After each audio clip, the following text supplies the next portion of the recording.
पिछले 24 घंटे में उड़ीसा में रेनफॉल का डिस्ट्रीब्यूशन वाइड स्प्रेड रहा, यानी मोस्ट ऑफ द प्लेसेस ज़्यादातर स्थानों पे हल्की से मध्यम वर्षा तो हुई है। एक जगह पर एक्सट्रीमली हैवी रेनफॉल भी हुआ है, दो जगह पर वेरी हैवी रेनफॉल और 20 जगहों पे हैवी रेनफॉल ऑब्जर्व किया गया है। सबसे अधिक जो वर्षा है वो सुंदरगढ़ के मंदिरादम में 224 मिलीमीटर दर्ज की गई है। इसी के साथ जो सीजनल टोटल था वो आज 14 जुलाई तक, 1 जून से लेकर 14 जुलाई तक 440.5 मिलीमीटर तक पहुंच गया है, जो कि डिपार्चर जो सामान्य से 28% प्लस में ऊपर चला गया। अभी भी गजपति और नुआपड़ा दो डिस्ट्रिक्ट जो है डेफिसिट कैटेगरी में बने हुए हैं। सिग्निफिकेंट वेदर सिस्टम की बात करें तो हमारा जो वेलमा लो प्रेशर एरिया जो साउथ वेस्ट बांग्लादेश और अर्जेंटीना गैंगेटिक वेस्ट बंगाल के ऊपर था, वो धीरे धीरे मूव करके किया है वेस्ट नॉर्थ वेस्टवर्ड की तरफ, और अभी जो है south east Gangetic West Bengal और अर्जेंटीना बांग्लादेश के ऊपर बना हुआ है सुबह 8:30 बजे की ऑब्जर्वेशन के हिसाब से। इसके जो एसोसिएटेड पर एयर साइक्लोनिक सर्कुलेशन है वो मीन सी लेवल से 7.6 किलोमीटर ऊंचाई तक जा रही है और ऊंचाई के साथ ये साउथ वेस्टवर्ड डायरेक्शन की तरफ टिल्टेड है। यह सिस्टम जो है कंटिन्यूसली नॉर्थ वेस्टवर्ड डायरेक्शन की तरफ मूव करेगा और अगले 24 घंटे में एक डिप्रेशन के रूप में कंस्ट्रक्टेड होने की संभावना रख रहा है। तो हम लोग एक्सपेक्ट कर रहे हैं कि इस सिस्टम के प्रभाव की वजह से जो है कल रात में यह सिस्टम लो प्रेशर बना था, तो हमारे उड़ीसा में इसमें एक्सट्रीमली हैवी दिया। आज और कल 2 दिन इस सिस्टम प्रभाव बना रहेगा। और उसके अलावा एक दूसरा सिस्टम है मानसून ट्रफ, जो कि पास हो रहा बीकानेर, सेंट्रल वेलमा लो प्रेशर एरिया और नॉर्थ ईस्ट राजस्थान और अर्जेंटीना north west Madhya Pradesh, Sidhi, Ranchi, centre of वेलमा लो प्रेशर एरिया और साउथ ईस्ट गंगेटिक बंगाल अर्जेंटीना बांग्लादेश तक जो ट्रफ आ रही है।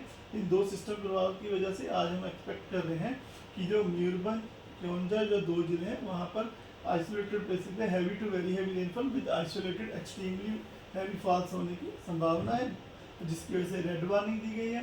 सुंदरगढ़ में हम लोग इम्पैक्टेड बेस में एक्सपेक्ट कर रहे हैं कि रेड वार्निंग रखी गई है, क्योंकि कल वहाँ एक्सट्रीमली हैवी रेनफॉल हुआ है, फ्लडिंग और सिचुएशन है, जिसकी वजह से हम लोग रेड वार्निंग रखा है। वहाँ रेनफॉल जो हम एक्सपेक्ट कर रहे हैं कि heavy to very heavy rainfall हो सकती है। उसके बाद बालासोर, भद्रक, केंद्रपाड़ा, जयपुर, ढेंकनाल, अनुगुल, देवगढ़ इन जिलों में ऑरेंज वार्निंग दी गई है आइसोलेटेड से heavy to very heavy rainfall के लिए।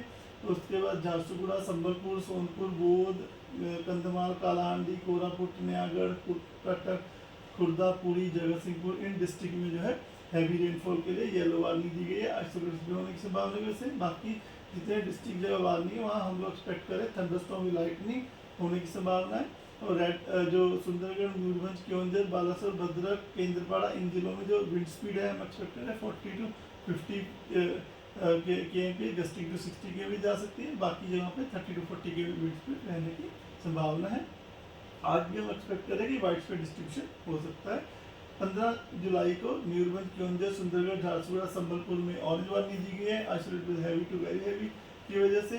और बाकी जो नॉर्थ उड़ीसा और हमारा नुआपड़ा, बुलांगीर, बौद्ध ये सब डिस्ट्रिक्ट हैं, यहाँ पे अन्य स्थानों में आइसोलेटेड हैवी रेनफॉल होने की संभावना है। डे 2 में थंडरस्टॉर्म लाइटनिंग और गस्टी से विंड स्पीड 30 to 40 km रह सकती है। इसकी वजह से यहाँ पे अन्य जगह पे येलो वार्निंग दी गई है, डिस्ट्रीब्यूशन में वाइड स्प्रेड रह सकता है। 16 तारीख को तो संबलपुर, झारसुगुड़ा, सुंदरगढ़, केओंझर इन डिस्ट्रिक्ट में आइसोलेटेड हैवी के लिए येलो वार्निंग दी गई है। बाकी नॉर्थ उड़ीसा में जो थंडरस्टॉर्म लाइटनिंग 30 to 40 km रह सकती है। 17 जुलाई को सुंदरगढ़, केओंझर, मयूरभंज में हैवी रेनफॉल के लिए येलो वार्निंग दी गई है। बाकी जगह पे गस्टी विंड स्पीड और थंडरस्टॉर्म लाइटनिंग की वजह से येलो वार्निंग दी गई है नॉर्थ उड़ीसा में। ये 5 यानी 18 जुलाई को भी केओंझर, मयूरभंज 2 जगह आइसोलेटेड हैवी रेनफॉल एक्सपेक्ट कर रहे हैं। थंडरस्टॉर्म लाइटनिंग 30 to 40 km रह सकती है। बाकी इन जगहों पे हमारे नॉर्थ उड़ीसा पे डे 6 और 7 में हम लोग एक्सपेक्ट कर रहे हैं फेयरली वाइड स्प्रेड डिस्ट्रीब्यूशन रह सकता है। 1-2 स्थानों पे हल्की मध्य वर्षा के साथ में हैवी रेनफॉल भी होने की संभावना है 19 और 20 जुलाई को। फिशरमैन को अगले 24 घंटे के लिए मनाही दी जाती है कि वो मछलियाँ पकड़ने ना जाए, क्योंकि ये सिस्टम बना हो उसकी वजह से जो wind speed 40 to 50 km, gusting to 60 km रह सकती है नॉर्थ बे ऑफ बंगाल और along and off north Orissa, West Bengal और बांग्लादेश कोस्ट पे सी कंडीशन जो है रफ टू वेरी रफ रहने की संभावना है। तो इन सब एरिया में फिशरमैन को मनाही दी जाती है कि वो मछली पकड़ने ना जाए। धन्यवाद।